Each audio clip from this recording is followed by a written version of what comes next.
कभी ऐसा भी वक्त आता है जब इंसान की थकान इतनी गहरी होती है कि उसकी खामोशी ही सबसे ऊंची पुकार बन जाती है।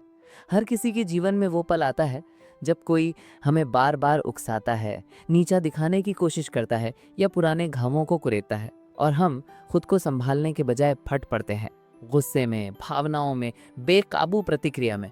उस समय हम सोचते नहीं, बस बह जाते हैं, और जब होश आता है तो पछतावा घेर लेता है। मैंने ऐसा क्यों कहा, मैंने खुद को क्यों नहीं रोका, और सबसे बड़ा सवाल, मेरी शांति दूसरों की बातों पर क्यों निर्भर है। धीरे धीरे हमें एहसास होता है कि हमारी असली कमज़ोरी वही है, हमारी रिएक्शन। लेकिन आज मैं आपको एक ऐसी ताकत के बारे में बताने जा रहा हूँ जो आपकी पूरी ज़िंदगी का तरीका बदल सकती है। ये ताकत आपको शांत भी बनाएगी और अटूट भी। आप सिर्फ मजबूत नहीं दिखेंगे, बल्कि इतने स्थिर बनेंगे कि कोई भी हालात आपको हिला नहीं पाएंगे। ये कोई किताबों की थियरी नहीं है, ये एक ऐसा माइंडसेट है जिसे अपनाने के बाद लोग आपको कमज़ोर नहीं बल्कि बेहद ठोस समझेंगे। इतिहास के स्टोइक दार्शनिक हों या आज के आध्यात्मिक गुरु, सबका कहना है कि सच्ची शक्ति प्रतिक्रिया में नहीं, मौन में छिपी है। सोचिए, जवाब देने से पहले ठहर जाना, चुप रह जाना, हल्की सी मुस्कान दे देना, यही वो हथियार है जिससे आप अपनी शांति बचाते हैं और सामने वाले को अपने ऊपर हावी नहीं होने देते। अगर आप भी वो व्यक्ति बनना चाहते हैं जो हर तूफान में भी स्थिर खड़ा रहे, हर उकसावे के बावजूद संयमित रहे, तो ये वीडियो सिर्फ जानकारी नहीं है, ये आपकी इनर जर्नी की शुरुआत है। एक ऐसा सफर जहां मौन आपकी ढाल होगा और आत्मसंयम आपका हथियार। नमस्कार दोस्तों, स्वागत है आपका। आज हम चर्चा करेंगे एक शानदार पुस्तक the power of not reacting की। इस किताब के केवल 9 अध्याय हैं, लेकिन हर अध्याय आपकी सोच की दिशा बदल सकता है। तो तैयार हो जाइए एक ऐसे माइंड रिवॉल्यूशन के लिए जहां आपकी सुपर पावर होगी रिस्ट्रेंट, नॉट रिएक्शन। अध्याय 1, तूफानों में भी स्थिर कैसे रहें। कितनी बार ऐसा हुआ है कि किसी की छोटी सी बात पर आप गुस्से से भर गए? अगर हाँ, तो ये सिर्फ आपकी गलती नहीं है। हमारा दिमाग ही इस तरह बना है कि वो तुरंत प्रतिक्रिया देना चाहता है। लेकिन यहीं से फर्क शुरू होता है, एक साधारण इंसान और एक सचमुच मजबूत इंसान के बीच। कभी बुद्ध से किसी ने पूछा, आपका सबसे बड़ा अस्त्र क्या है? उन्होंने मुस्कुरा कर कहा, शांति। क्योंकि जब आंधी आती है तो पेड़ हिलते हैं, समंदर उफनता है, लेकिन वही मजबूत होता है जो भीतर से स्थिर रहता है। वो झुक सकता है लेकिन टूटता नहीं। जिंदगी में तूफान अलग अलग रूपों में आते रहेंगे, कभी शब्दों की शक्ल में, कभी इंसानों की शक्ल में, लेकिन इसलिए खतरा तूफान नहीं है। खतरा यह है कि हम उन तूफानों के सामने खुद को खो दें। याद रखो, शांति कोई कमजोरी नहीं है, वो सबसे बड़ा हथियार है। जब आप चुप रहते हैं, जब आप तुरंत प्रतिक्रिया नहीं देते, तो आप ये संदेश देते हैं कि मैं तुम्हारी हरकतों से नहीं, अपनी सोच से चलता हूँ। अध्याय 2, हर सवाल का जवाब देना जरूरी नहीं। हमारी सबसे बड़ी गलती ये होती है कि हम मान लेते हैं हर ताने का, हर कटाक्ष का जवाब देना जरूरी है। लेकिन क्या वाकई? क्या हर इंसान आपकी ऊर्जा के लायक है? क्या उनकी बातों से आपकी कीमत तय होती है? कभी कभी सबसे बड़ा जवाब है खामोशी। वो खामोशी जिसमें डर नहीं बल्कि आत्मविश्वास है। वो चुप्पी जिसमें कमजोरी नहीं बल्कि बुद्धिमानी है। याद रखिए, हर बार सफाई देना जीत नहीं होती। कई बार बहस से बचना ही असली जीत होती है। अक्सर जब कोई हमें ताना मारता है, हमारी पहली प्रवृत्ति होती है तुरंत पलटकर जवाब देने की। कोई हमें नीचा दिखाए तो दिल कहता है, साबित करो कि तुम कम नहीं हो। लेकिन ठहर कर सोचिए, क्या हर बात का जवाब देना सचमुच समझदारी है? क्या हर बहस में उतरना ज़रूरी है? जो लोग आपको जानबूझकर उकसाते हैं, क्या उनकी बातों से आपकी कीमत तय होती है? नहीं। असल में कई बार सबसे ताकतवर जवाब होता है चुप रह जाना। वो चुप्पी जिसमें अहंकार नहीं बल्कि समझदारी छिपी हो। वो खामोशी जिसमें डर नहीं बल्कि आत्मविश्वास छुपा हो। हर बहस जीतना ज़रूरी नहीं, कभी कभी उस बहस से दूर चले जाना ही आपकी सबसे बड़ी जीत होती है। सोचिए, जब आप हर बार सफाई देते हैं, लोग आपको डिफेंसिव मान लेते हैं।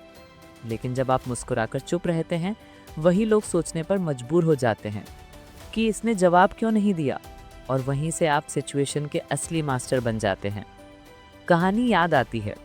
एक शिष्य ने अपने गुरु से पूछा, गुरुदेव, जब कोई बार बार नीचा दिखाए तो क्या हमें चुप रह जाना चाहिए? गुरु ने कोई जवाब नहीं दिया। शिष्य ने दोबारा वही सवाल किया। गुरु फिर भी शांत रहे। तीसरी बार पूछने पर गुरु मुस्कुराए और बोले, मैंने पहले ही जवाब दे दिया था, मेरी खामोशी ही मेरा उत्तर थी। शिष्य समझ गया, हर जवाब शब्दों से नहीं दिया जाता, कभी कभी मौन सबसे गहरी आवाज बन जाता है। जो व्यक्ति शांत है वह सतही नहीं बल्कि गहराई से सोच रहा होता है। जो इंसान हर बात पर बोल पड़ता है वह अपनी भावनाओं का कैदी होता है। लेकिन जो इंसान चुनकर बोलता है वही अपने शब्दों की कीमत समझता है। उसकी खामोशी असर छोड़ती है, उसकी खामोशी ताकत बनती है। हर सवाल, हर टिप्पणी, हर आलोचना के जवाब देना अपने को थकाना है। सोचो, अगर कोई आपको बार बार पत्थर मारता रहे और आप हर बार वही पत्थर उठाकर वापस फेंको तो क्या होगा? एक समय बाद आपके हाथ थक जाएंगे, लेकिन सामने वाला तो और पत्थर फेंकता रहेगा। समझदारी ये है कि आप वो इंसान बने जो कहे, मुझे इन पत्थरों से महल बनाना है, जवाब नहीं देना। इसलिए अगली बार जब कोई आपकी शांति तोड़ने की कोशिश करे तो खुद से एक सवाल पूछिए, क्या ये व्यक्ति सच में मेरे उत्तर के योग्य है? अगर जवाब नहीं है तो चुप रह जाइए, क्योंकि वो चुप्पी सिर्फ एक शांत व्यवहार नहीं है, वो एक रणनीति है, वो एक ताकत है और साथ ही आत्मविश्वास से भरा संदेश, तुम मेरे जवाब के लायक नहीं। याद रखिए, हर बार कुछ कहना शक्ति नहीं होती, कई बार कुछ ना कहना ही सबसे प्रभावशाली प्रतिक्रिया होती है। जब आप मौन होते हैं तब आपका मौन बोलता है और कई बार वो आवाज शब्दों से भी ऊंची होती है। अध्याय 3, जब दिल टूटे या गुस्सा आए तो खुद को कैसे थामे। कभी कभी जिंदगी ऐसे वार करती है कि दिल बिखर जाता है, सांस लेना भारी लगने लगता है, कोई अपना धोखा दे जाता है, कोई बिना वजह कठोर शब्द बोल जाता है, कोई हमारी भावनाओं को रौंद कर चला जाता है और उस टूटे हुए दिल से उठती है एक आग, गुस्से की, बेचैनी की, पलटकर जवाब देने की। लेकिन अगर हम उसी क्षण बह गए तो हम वही बोल जाते हैं जो दिल सच में कहना नहीं चाहता, और फिर वही शब्द लौटकर हमारे भीतर जहर बन जाते हैं। लेकिन अगर हम उस ट्रिगर को पहचान लें, समझ लें कि ये दर्द कहाँ से आया है, ये गुस्सा किस बात से फूटा है, तो हम खुद को थाम सकते हैं, गिरने से बच सकते हैं। हम सबके भीतर कुछ अनसुलझे घाव होते हैं, बचपन की घटनाएं, अधूरे रिश्ते, पुराने अनुभव। जब कोई इंसान या घटना उन घावों को छू लेती है, हमें लगता है कि बस अब और नहीं। लेकिन सच्चाई ये है, बोलता वो इंसान नहीं, वो घटना नहीं, बोलता है हमारा पुराना घाव। जब तक हम उन ट्रिगर्स को पहचानेंगे नहीं, हम बार बार उन्हीं पर प्रतिक्रिया देंगे और हर बार सबसे ज़्यादा चोट हमें ही पहुंचेगी। तो पहला कदम है ईमानदारी से खुद से पूछना, क्या ये गुस्सा सच में सामने वाले के लिए है या मेरे ही अंदर के किसी पुराने दर्द का प्रतिबिंब है? क्या मेरी प्रतिक्रिया इस पल की है या किसी अधूरे अतीत की? जैसे ही आपको ये फ़र्क समझ आने लगेगा, आप खुद को रोक पाएंगे। उस समय गहरी सांस लीजिए, आंखें बंद कीजिए, उस भावना के साथ बैठिए, उसे भागने मत दीजिए, क्योंकि जो इंसान अपने दर्द को पहचान लेता है वही उसे काबू करना सीख जाता है। इमोशनल ट्रिगर्स चोर की तरह होते हैं, चुपचाप आते हैं और हमारी शांति चुरा ले जाते हैं। लेकिन याद रखिए, ट्रिगर आपके ऊपर तभी राज करेगा जब आप उसे पहचानने से इनकार कर देंगे। जैसे ही आप स्वीकार कर लेते हैं कि हाँ, मैं अभी गुस्से में हूँ, लेकिन मैं इसे बाहर नहीं फेंकूंगा, उसी क्षण आप उस ट्रिगर से बड़े हो जाते हैं। अब आप कहेंगे कि आसान नहीं है। बिल्कुल सही, आसान नहीं है, लेकिन ज़रूरी है। हर बार जब आपने गुस्से में प्रतिक्रिया दी, आपने अपनी ताकत किसी और को सौंप दी। लेकिन इस बार आप कुछ नया कर सकते हैं। इस बार आप उस दर्द को पकड़ सकते हैं और उसे प्रतिक्रिया नहीं, रिफ्लेक्शन में बदल सकते हैं। जो इंसान खुद को थामना सीख लेता है वही हर तूफान में स्थिर रहना सीखता है, क्योंकि असली शक्ति दूसरों को बदलने में नहीं, खुद को संभालने में होती है। अगली बार जब दिल टूटे या गुस्सा आए, रुक जाइए, खुद से कहिए, ये सिर्फ एक भावना है, ये आएगी और जाएगी, मैं इसे आने दूंगा, लेकिन इसे जाने भी दूंगा। यही सोच, यही अभ्यास आपको भीतर से मजबूत बनाएगा। तब आप किसी के कहने या करने से नहीं हिलेंगे, क्योंकि आप अपनी भावनाओं के मालिक बन चुके होंगे। गहरी सांस लो, एक कदम पीछे हटो और खुद से पूछो कि क्या मेरा जवाब इस स्थिति को बेहतर बनाएगा या इसे और बिगाड़ देगा। अगर तुम ये सोच पाते हो तो समझ लो तुमने उस पल में खुद पर जीत हासिल कर ली है। क्योंकि बुद्धिमान वो नहीं जो सबसे ज़्यादा बोलता है, बुद्धिमान वो है जो सही समय पर सही शब्द चुनता है। और सही समय तभी आता है जब तुम रिएक्शन से बाहर निकलकर रिस्पॉन्स की ताकत समझ लेते हो। वो पल जब तुम्हारा दिमाग तुम्हारे इमोशन से नहीं बल्कि तुम्हारी समझदारी से चलता है। यहीं से शुरू होती है असली ताकत। यहीं से बनता है वो इंसान जो हालात से नहीं डरता और लोगों की उकसाहट से नहीं टूटता, क्योंकि उसने खुद को संभालना सीख लिया होता है। अध्याय 4, शांति से जीतने की कला। ज्यादातर लोग मानते हैं कि जीतने के लिए लड़ाई जरूरी है। उनका सोचना है आवाज उठानी होगी, विरोध करना होगा, सामने वाले को हराना होगा। लेकिन सच ये है, असली जीत हमेशा शांति से मिलती है, बिना लड़ाई, बिना शोर शराबे, बिना खुद को थकाए। और ये वही लोग कर पाते हैं जो भीतर से मजबूत होते हैं, जिन्हें पता है कि हर मोर्चा खोलना समझदारी नहीं, हर जंग में कूदना बुद्धिमानी नहीं, क्योंकि हर बार जवाब देना सिर्फ आपकी ऊर्जा को नष्ट करता है और सामने वाले को आपकी कमजोरी दिखाता है।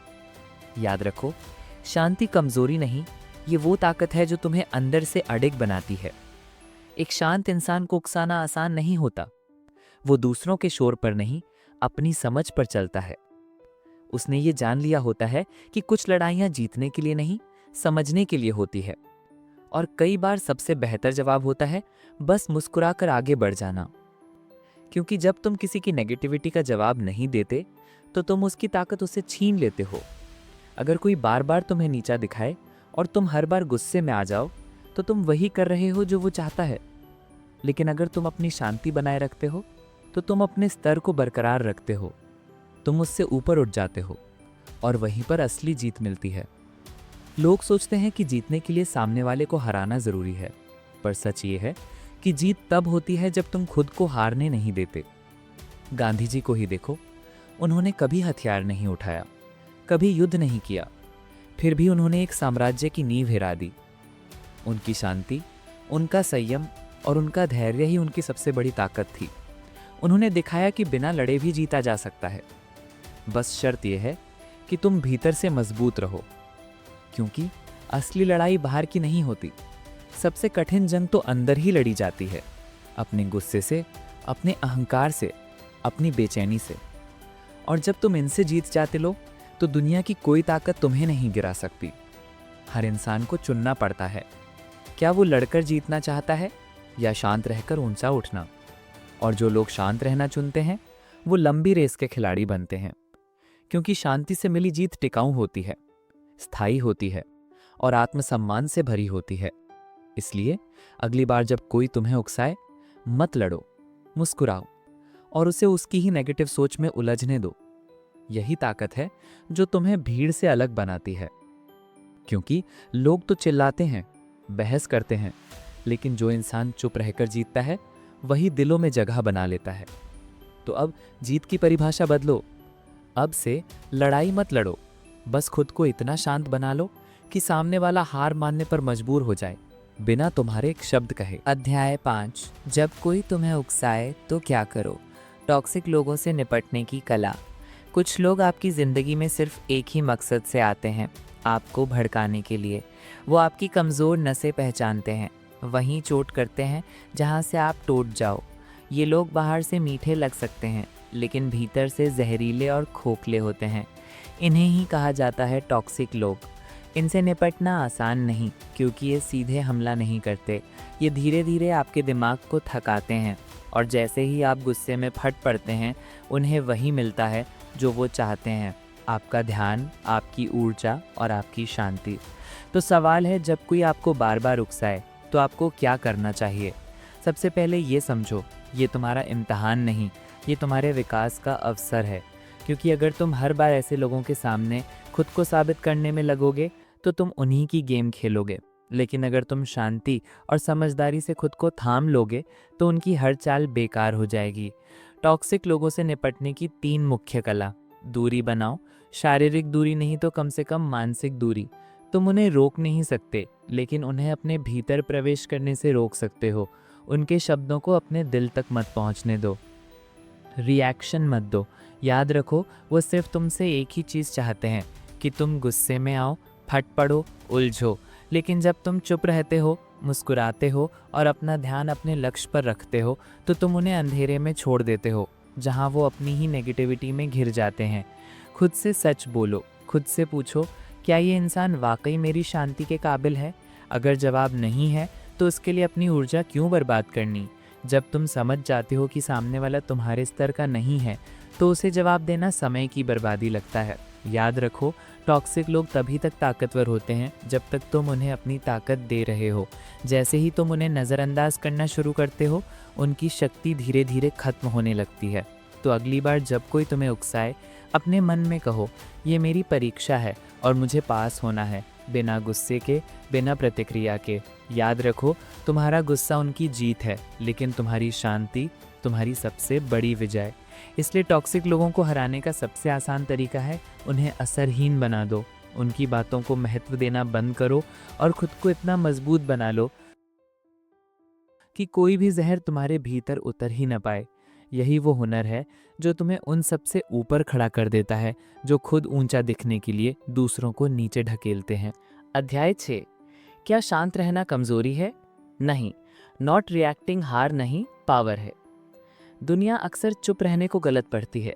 बहुत लोग मान लेते हैं जो व्यक्ति हर बात पे जवाब नहीं देता, बहस में नहीं कूदता, वो या तो डरता है या हार चुका है। हकीकत उलट है। शांत रहना कायरता नहीं, ये उस इंसान की सबसे बड़ी ताकत है जिसने अपने ऊपर कमान पा ली है। जिसके पास अपने शब्दों की लगाम है, वो जानता है कब बोलना है, कब ठहरना है और किस मसले पर अपनी ऊर्जा खर्च करनी है। सबसे कठिन परीक्षा तब होती है जब कोई तुम्हें भड़काए और तुम फिर भी खुद को थाम लो। चिल्लाना, पलटवार करना ये आसान है, लेकिन अपनी खामोशी को जवाब बनाना ये उसी का काम है जिसने भीतर उठती आग को ठंडा करना सीख लिया हो। कई बार तुम्हारी चुप्पी सामने वाले की पूरी रणनीति बिगाड़ देती है। वो उम्मीद करता है कि अभी तुम फटोगे, बहस करोगे, सबके सामने भिड़ोगे, पर जब वो देखता है कि तुम स्थिर हो, मुस्कुरा रहे हो, तो उसकी ताकत ढहने लगती है। तुम्हारी खामोशी उसके शोर से भारी पड़ती है। याद रखो, चुप रहना डरना नहीं है। इसका मतलब है तुम अपनी भावनाओं के गुलाम नहीं, तुमने अपनी शक्ति को पहचाना है और उसे अनावश्यक जगह नहीं लुटाते। जैसे खुद पर कंट्रोल नहीं, वो हर टिप्पणी पर फटता है, हर ताने पर टूटता है, पर जो भीतर शांत है वो दूसरों की राय से नहीं डोलता, क्योंकि वो जानता है उसकी कीमत किसी बाहरी निर्णय पत्र पर नहीं लिखी। आज की दौड़ती दुनिया, सोशल मीडिया, रिश्ते, दफ्तर, सड़क, हर जगह लोग अपने को साबित करने में लगे हैं। ऐसे शोर में एक शांत व्यक्ति उस अकेले वृक्ष की तरह होता है जो आंधी में भी जड़ से नहीं हिलता। वो बोलता है तो इसलिए क्योंकि ज़रूरत है, और तब उसके शब्द असर छोड़ते हैं क्योंकि वो व्यर्थ का कोलाहल नहीं करता। याद रखो, नॉट रिएक्टिंग एक कला है, ऐसा हथियार जो दिखाई नहीं देता पर हर बार काम करता है। जब तुम हर उकसावे पर नहीं टूटते, हर ताने पर नहीं पलटते, तुम विरोधी की चाल वहीं तोड़ देते हो। उसे लड़ाई चाहिए, तुम उसे शांति देते हो और वो इसी में हार जाता है। इसलिए जब कोई कहे शांत रहना कमजोरी है, बस हल्की मुस्कान दे देना, क्योंकि अब तुम जान चुके हो खामोशी हार नहीं, ये सत्ता है। ये उसी के पास होती है जिसने खुद पर विजय पाली हो। अध्याय 7। अपने मन के मास्टर कैसे बने, सेल्फ कंट्रोल को रोजमर्रा में कैसे उतारें। मन पर विजय दुनिया की सबसे बड़ी जीत। जब तुम अपने मन के मालिक बन जाते हो, बाहरी तूफानों की औकात नहीं कि तुम्हें गिरा दें। क्या ये संभव है? हाँ, अगर तुम छोटे छोटे अभ्यासों से सेल्फ कंट्रोल को रोज की जिंदगी में बुन दो। ये एक दिन का चमत्कार नहीं, ये हर दिन की साधना है जो तुम्हें शांति, मजबूती और स्थिरता की तरफ लेकर जाती है। पहला स्तंभ है अवेयरनेस। जब भी कोई भावना, गुस्सा, जलन, दुख, बेचैनी उठे, सबसे पहले खुद से पूछो ये आई कहाँ से। हम अक्सर बिना समझे बह जाते हैं। जैसे ही तुम जड़ पहचान लेते हो, तुम प्रतिक्रिया से एक कदम आगे निकल जाते हो। यही सजगता तुम्हें रिएक्शन से रिस्पॉन्स की ओर मोड़ देती है। दूसरा स्तंभ है डिसिप्लिन, अनुशासन। मन को साधना है तो दिनचर्या को साधो। जागने का समय, भोजन, स्क्रीन टाइम, सोने का समय, ये सब सीधे मानसिक स्थिति को छूते हैं। बिखरी दिनचर्या मतलब उलझा मन। दिन की शुरुआत ठहराव, प्रार्थना या ध्यान से होगी तो पूरा दिन मन संयमित चलता है। मन उसी का अनुसरण करता है जो उसे रोज प्रशिक्षित करता है। तीसरा स्तंभ है पॉज, ठहराव। किसी भी बड़े उत्तर या कदम से पहले एक छोटा पॉज दो। उस 1 सेकंड की चुप्पी में तुम खुद को बचा लेते हो। यही वो क्षण है जहां तुम या तो खुद पर अधिकार पा सकते हो या अपनी शक्ति खो सकते हो। रोज अभ्यास करो। जब मन कही अभी बोलो, अभी कर दो, तुम कहो रुको, सोचो, फिर चुनो। यही माइंडफुलनेस तुम्हें भीड़ से अलग करती है। चौथा स्तंभ है एक्सेप्टेंस, स्वीकार। सेल्फ कंट्रोल का अर्थ रोबोट बनना नहीं। भावनाएं आएंगी, गुस्सा, दुख, संवेदना, पर इनके बावजूद तुम स्वयं को संभालना जानते हो। जब तुम खुद से प्रेम करते हो, स्वयं को समझते हो, बाहरी वैलिडेशन की भूख कम हो जाती है। यहीं से शुरू होता है असली नियंत्रण। अंतिम बात, मास्टर सर्वेंट का नियम। अपने मन को हर रोज याद दिलाओ, तू मेरा सेवक है, मालिक नहीं। अगर उसे भटकने दिया, वो तुम्हें भी गिरा देगा। दिशा दी तो वही मन तुम्हें वहां ले जाएगा जहां तुम सच में जाना चाहते हो। हर दिन एक छोटा कदम, एक बार रुक कर सोचना, एक बार कम बोलना, एक बार देर से प्रतिक्रिया करना। इन्हीं सूक्ष्म चुनावों से तुम उस व्यक्ति में ढल जाओगे जो अपने मन का स्वामी है, और बाहर की दुनिया में सच्ची शक्ति उसी के हिस्से आती है। अध्याय 8। अब खुद को रिएक्शन से मुक्त करो, एक नया माइंडसेट। अब समय है उस कैद से निकलने का जिसने बरसों से भीतर ही भीतर तुम्हें तोड़ा है। हालात बिगड़े, लोग कुछ कहें, उम्मीदें उलट जाएं और हम बह जाएं, टूट जाएं, फिर पछताएं। अब नहीं, अब तुम्हें एक नया नजरिया अपनाना है जो शांति दे, विवेक दे और ऐसा आत्मविश्वास दे जिसे कोई उकसावा हिला न सके। रिएक्शन भीतर की अनियंत्रित ज्वाला है। जब हम खुद को अनदेखा करते हैं, भावनाओं को दबाते हैं और एक छोटी सी चिंगारी पुराने घाव को छू लेती है, तो वही ज्वाला फट पड़ती है। पर अगर ये चक्र चलता रहा तो परिवर्तन कैसे आएगा? परिवर्तन शुरू होता है जब तुम रिएक्शन नहीं, रिफ्लेक्शन चुनते हो। हालात पर ठहर कर सोचते हो, समझते हो, फिर तय करते हो अब क्या करना है। तुम्हारा नया माइंडसेट कहता है, मैं हर बार जवाब नहीं दूंगा, हर बार नहीं फटूंगा, अपनी शांति की कीमत किसी के शोर से नहीं आंकूंगा। यह नजरिया तुम्हें भीड़ से अलग करेगा। अब तुम किसी की बात सुनकर डगमगाओगे नहीं, तुम फिल्टर करोगे। क्या ये मेरे लिए सच में ज़रूरी है? क्या मुझे इस पर बोलना चाहिए? अगर उत्तर नहीं है तो मुस्कुराकर मौन चुन लोगे, क्योंकि अब तुम्हें समझ आ गया है हर लड़ाई तुम्हारे स्तर की नहीं होती। तुम्हारा शांत रहना अब कमज़ोरी नहीं, तुम्हारी पावर है। कंट्रोल वहीं तक रहेगा जब तक तुम अपना बटन किसी और के हाथ नहीं देते। अब वो बटन तुम्हारे पास है। कोई कुछ भी बोले, कुछ भी करे, तुम प्रतिक्रिया में नहीं बहोगे, क्योंकि तुम उस पुरानी आदत से मुक्त हो चुके हो जो हर बार भीतर से तोड़ देती थी। इस नए माइंडसेट में तुम अधिक सोचोगे, कम बोलोगे, अधिक समझोगे, कम उलझोगे। तुम वही कहोगे जो आवश्यक है, वही करोगे जो सही है, बाकी छोड़ दोगे। यही है परिपक्वता, यही है आत्मनिर्भरता, यही है मानसिक स्वतंत्रता। अब तुम परिस्थितियों के अनुसार नहीं चलोगे, परिस्थितियां तुम्हारे अनुसार ढलेंगी। शांति तुम्हारी पहचान होगी, समझदारी तुम्हारी भाषा और अडिग रहना तुम्हारी ताकत। तुम वो व्यक्ति बन जाओगे जो बोले तो सब सुने और चुप रहे तो सब सोचें। यही है वो आज़ादी जिसकी तुम्हें तलाश थी, और अब वो तुम्हारे हाथ में है। आज से अपने आप से वादा करो, मैं रिएक्शन नहीं, रिस्पॉन्स चुनूंगा। मैं बहाव में नहीं, दिशा में जाऊंगा। मैं शांति में रहकर पूरी ताकत से जीऊंगा, क्योंकि अब मैं रिएक्शन से मुक्त हूं।